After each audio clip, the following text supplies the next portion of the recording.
ఒక పట్టణంలో ఒక ధనవంతుడు ఉన్నాడు. అతడు ఊదారంగు సన్నపు నారబట్టలు ధరిస్తూ ఖరీదైన భోజనం తింటూ చాలామంది దాసదాసీ జనంతో విలాస జీవితం గడుపుతుండేవాడు. ప్రతిదినం బహుగా సుఖపడుతుండేవాడు. అతని ఇంటి ముందు వాకిట్లో లాజరు అనే పేరుగల ఒక దరిద్రుడు ఉండేవాడు. అతడు చినిగిపోయిన బట్టలతో, అతని ఒళ్లంతా కురుపులతో, పుండ్లతో నిండినవాడై ధనవంతుని ఇంటివాకిట పడి ఉండేవాడు. ఆ ధనవంతుని భోజనపు బల్ల మీద నుండి పడే రొట్టెముక్కలతో ఆకలి తీర్చుకోవాలి అని అనుకుంటాడు. అంతేకాక కుక్కలు వచ్చి ఆ దరిద్రుని కురుపులు నాకే.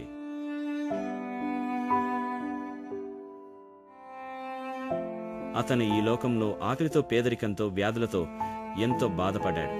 కానీ ఎవరికీ కష్టం కలిగించలేదు. కొన్ని రోజులకు లాజరు చనిపోతాడు.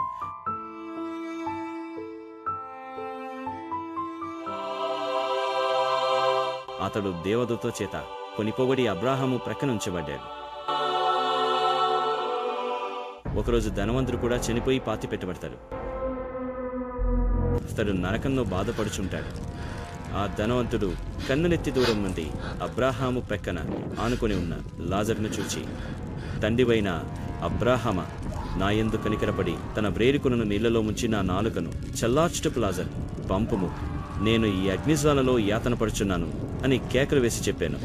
అప్పుడు అబ్రాహాము, కుమారుడా, నీవు నీ జీవితకాలమందు నీకిష్టమొచ్చినట్టు సుఖము అనుభవించావు. అలాగే లాజరు తన జీవితకాలమందు కష్టము అనుభవించినని జ్ఞాపకం చేసుకో. ఇప్పుడు అతడు ఇక్కడ నెమ్మది పొందుతున్నాడు, నీవు యాతన పడుతున్నావు. అంతేకాక ఇక్కడి నుండి నీ యొద్దకు దాట గోరువారు దాటి పోజాలకుందునట్లు, అక్కడి వారు మా యొద్దకు దాటి రాజాలకుందునట్టును మీకును మాకును మధ్య మహా అగాధం ఉంచబడి ఉంది అని చెప్పాను. అప్పుడు ఆ ధనవంతుడు, తండ్రి, అలాగైతే నాకు 5 సహోదరులు ఉన్నారు.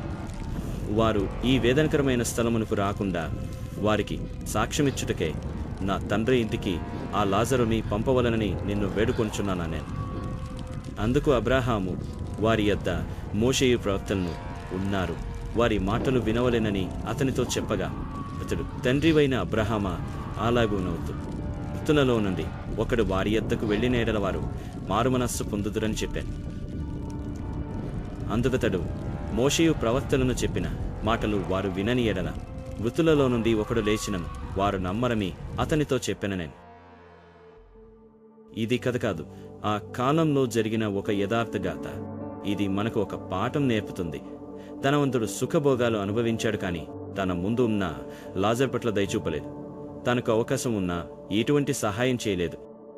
చివరకు ఆ ధనవంతుడు వారిని అగ్నిలో కాలుతున్నాడు. మన పొరుగు వారికి ప్రేమించమని, యథార్థంగా ఉండమని, మరియు అవసరంలో ఉన్న వారిని ఆదుకోవాలని దేవుడు చెప్తున్నాడు. చనిపోతే మనకు ఏ అవకాశం లేదు. దేవుని వాక్యం విని దాని ప్రకారం జీవించే అవకాశం ఇప్పుడు మీకుంది.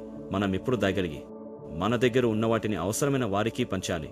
ఎల్లప్పుడూ దేవుని వాక్యాన్ని వినాలి అనేది గుర్తుంచుకోండి. ఎందుకంటే ఈరోజు నువ్వు చేసేది శాశ్వత లోకం కోసం అనేది మర్చిపోకండి.